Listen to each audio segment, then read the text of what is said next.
Hey old man, my name's Mike Corey here. I would like to introduce you to a brand new, never before seen or heard perfect playthrough at 992 in Taz Mania, starring the good old Taz Mania devil from the Looney Tunes.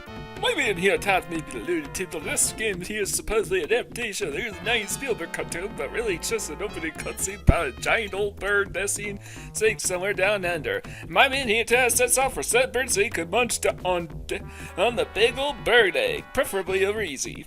There ain't no pretenses to the nature of perfect playthrough here. There ain't no collectibles to collect, no save feature, no weapon upgrade, no good or bad ending. All you gotta do is go get out there and beat this mother flippin' son of a good gold gun game I'm about to play for you today. Okay, I better try cutting this out here because I don't think I can do the Boomhauer voice over and over again. If you want to know why I was talking that way to start, it's basically my best effort to try to emulate the overspoken nature of the original Taz Mania show. So if you haven't seen that show, go ahead and give it a watch. It's actually pretty funny. But most of the human characters do talk this way, but it's also, the only difference is it's very clearly overly intellectual, and I can't emulate that kind of writing or dialogue. So I went with the Boomhauer voice from King of the Hill. Okay, so this is basically the 5th game of Christmas. And as I said before, the only conditions for a perfect playthrough is to beat the game. There are no collectibles or anything like that. And man, I'm getting like these controls in this game kind of leave a lot to be desired. You're very slippery and your movements are delayed. Like, there's always like these 2-frame delays between when you press the button and when it actually registers. And if you're not noticeably above the platform that you're trying to in, there's some other problems too, including the fact that you're kind of slippery. And oh yeah, the music and the sound sucks.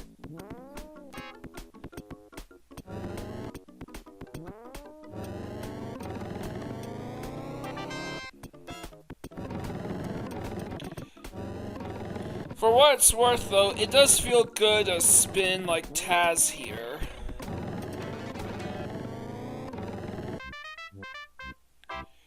But, I wanted to this was a game I wanted to do a perfect playthrough on for quite a long time. Oh, first boss here, all you have to do is throw a bomb at him, and you'll win. See? Easy strat. Oh yeah, you press C to jump, B spins, and you use A to grab stuff. Either to pull levers or pick up items.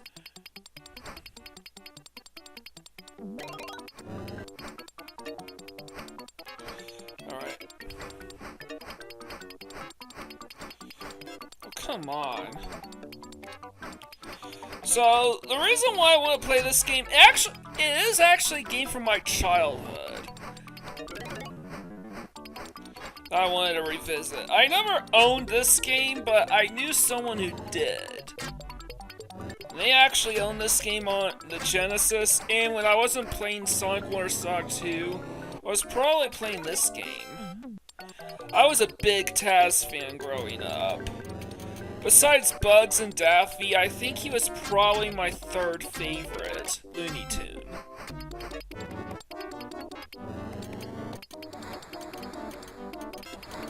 And yes, I was also fairly acquainted with this with the show and theme song. So yeah, I'm just breezing through this stage.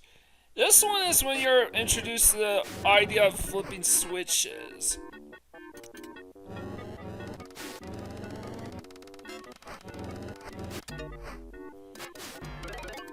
Yeah, I'm just gonna take the damage there. Not much you can do about that. Come on, jump down. Oh yeah, you want to press down and C in order to jump to a lower level.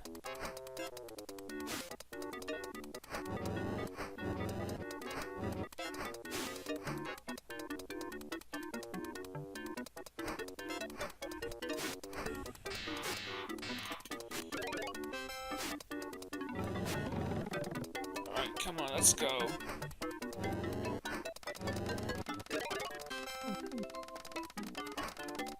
You want to jump down here quickly. If you don't make it quickly before the conveyor belt starts running, going through those gates will result in an electric shock and tons of damage. And that's a continue.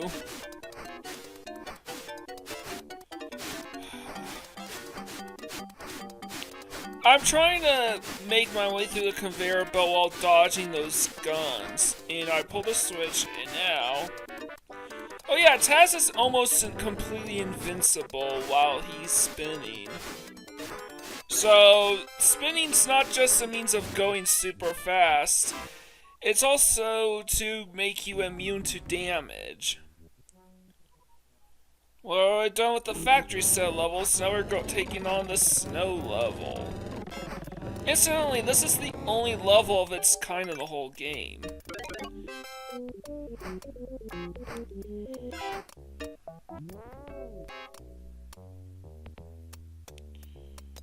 Trying to sort myself out before I make a jump. I'm probably gonna need to go the distance in order to make this jump. Or I just have to be patient.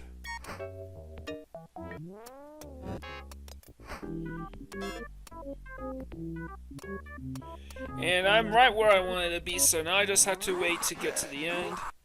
And that's Taz's idle animation.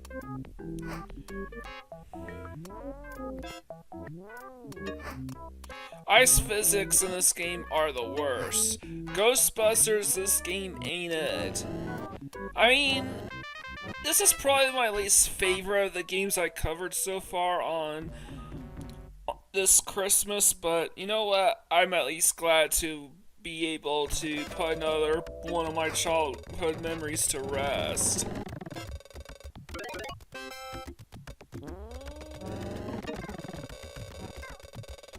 By the way, I never made anywhere near this far.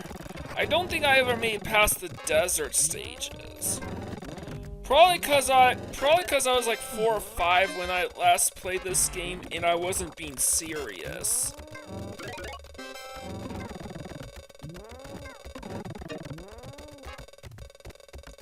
I have no idea what the hell this sound is. That clicking sound.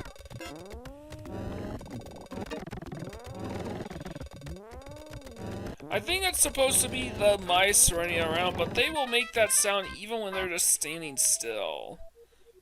So yes, this game's sound effects are really, really, really bad. You could also argue that the graphics suck too, but to be fair, I do think the whole point with the graphics is to capture the show's art style.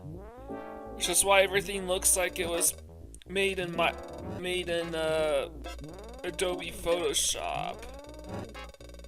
With the occasional good graphics with the waterfalls in the background here and there.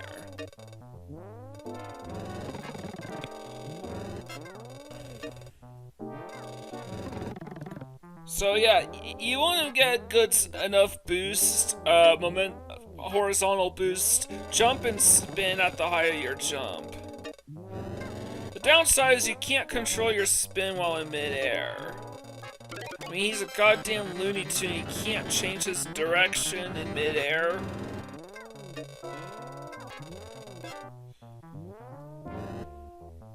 I mean, I guess that makes sense. Taz is used more as a antagonistic figure in the Looney Tunes themselves, but he's the star of the show here. And now this guy. By the way, the first and second bosses are both from the show. Are both characters from the show. So outside the opening cutscenes, this guy, who's basically Taz's arch nemesis on the show, as well as the stage 1 boss, are the only bosses in the game that are the only other characters from the show.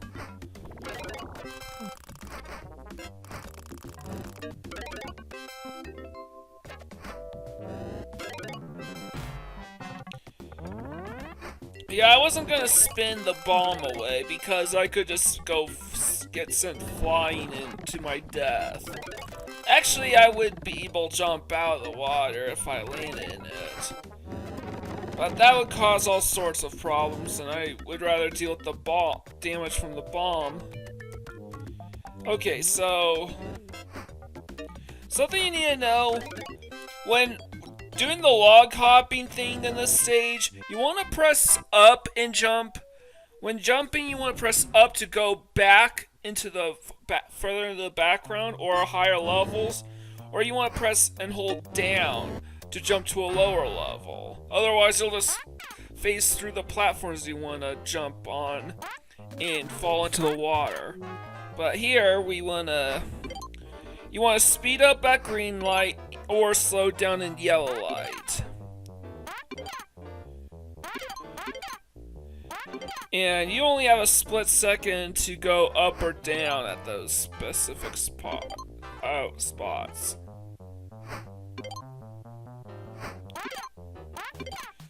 So yes, these minecart stages can be extremely difficult, especially if you're not used to the stage. I imagine a lot of people die a lot in the minecart stages, as well as the river stages.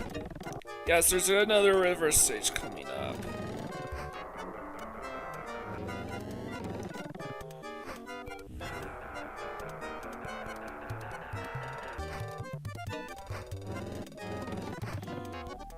Alright. And this is the route you need to take if you want to clear the stage. I'm skipping the extra lives and continues here and other bonuses because they're just distractions. You don't need it max lives or anything like that. There's no save feature, so no save feature means no need to keep track of your life count or continue count. Alright, and we want to jump here. You can tell if the elevator is gonna break if the top part snaps when you get on.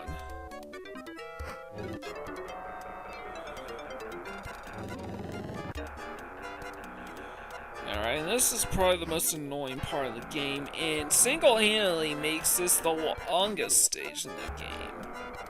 Come to think of it. Yep.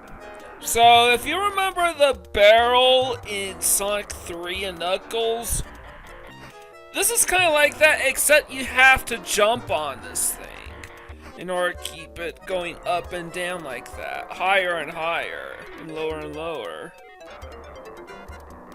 And you want to go up.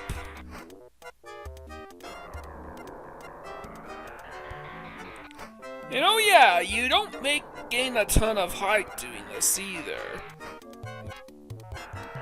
Alright, be careful, be patient. Once you see the elevator, you jump, and jump.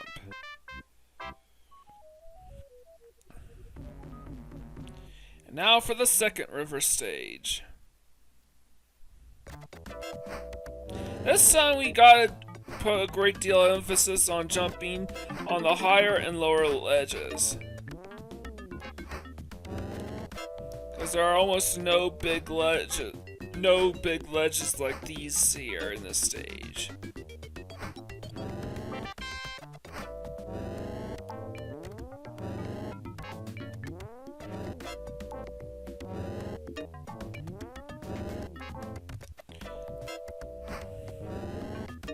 I mean, this stage, I reckon this stage, even though this stage is really short, I reckon playing this stage normally would be a pain in the ass.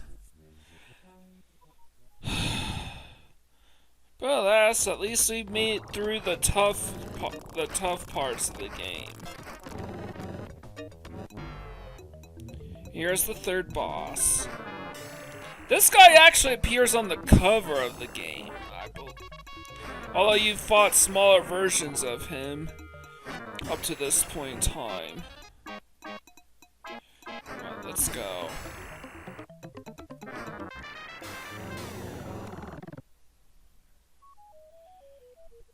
And that's it for the jungle levels. Now we're in the ruins. We are at the end game now. And these are more maze-like than they are than anything else. There are no bottomless pits or bullshit obstacles for you to overcome. You just have to navigate this stage and kill the enemies here. And the bats are not only very hard to see, even on emulator, but they like to come in out of nowhere while simultaneously avoiding you. There is a bit of a camera problem here, but it's nowhere near as bad as Ghostbusters.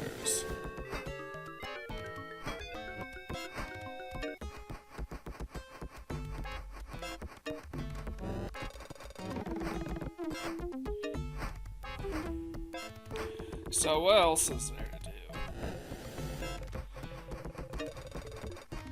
Honestly, I just wish that the music was and the sound effects are good. Everything about this game is just white noise.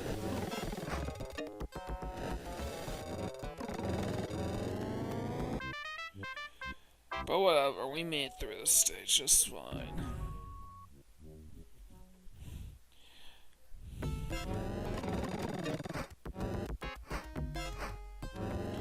And this one is all about trying to make a ton of climbing up and making a ton of horizontal movements. Throw the bomb away.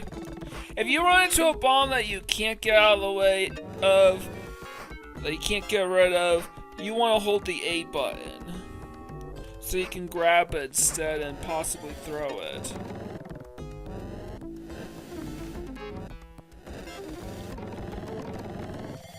There's nothing here, so we go back.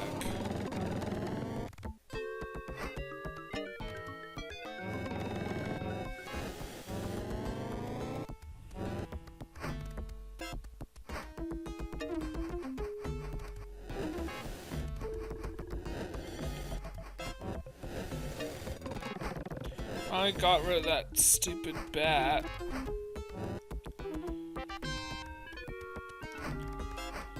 And by the way, yeah, those spots you can tell are checkpoints. And as a reminder, you are invincible when you're spinning as Taz. The only things that can kill you are bottomless pits and other instant death traps, but that's it. Or places like, or things like water, too. That works too.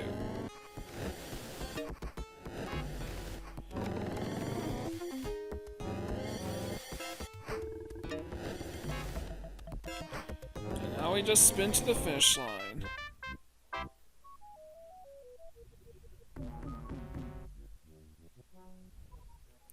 And unfortunately, this is probably the laziest we've gotten for this game by far. We just cleared this level and we have to do it again. Well, there is a difference towards the end, and I'll get to that in a bit. But man, they could have at least made an effort, give us a different stage altogether. Or better yet, just nix the stage and send us straight to the end.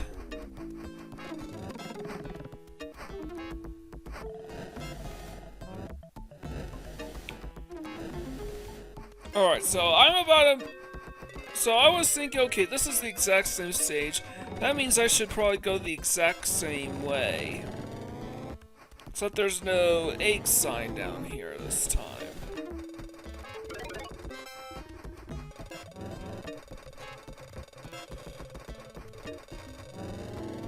Well, it turns out that this passageway, which was not available to us before, is suddenly here. And this is the way you actually have to go. Lay on the bat to kill him. Didn't know that you could do that. I took damage from the flamethrower, that's fine. And now we get our fourth boss. Against, I'm going to call him Bizarro Taz. Or Dark Taz. Eventually I just realized, just spin into him over and over again. And you'll kill him. And now we are on the final level. Time to take on Big Bird. Yeah, I wasn't kidding. The final boss is a Big Bird. I mean, that makes sense. You are trying to steal its egg. Just so you can eat it.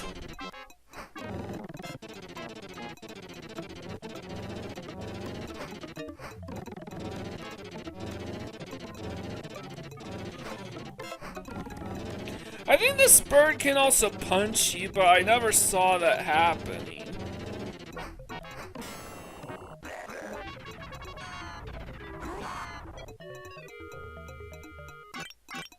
And a hash. How predictable. I mean, you could still technically eat the bird, Taz. I guess he couldn't bring himself to eat a baby, but he can bring himself to eat its egg. But yeah, that's Taz Mania. This is a bit of a fan favorite of Genesis nerds out there, particularly those who grew up with it. Honestly, this game's okay.